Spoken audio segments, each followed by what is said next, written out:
The earth has music for those who listen. The universe is a dome, and the earth is a carpet, and the sky is a canopy, and the stars are candles.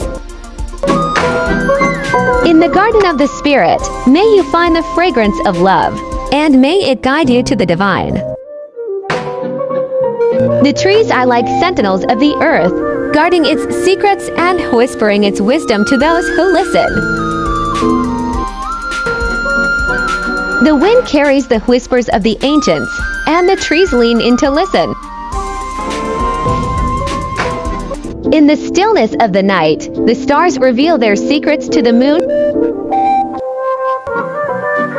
The river knows the way, and it flows effortlessly to its destination.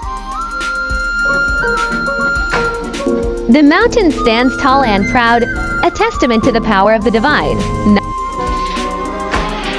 The garden is a mirror of the soul, reflecting the beauty and wonder of the divine. Nature is the manuscript of the divine, written in the language of the heart.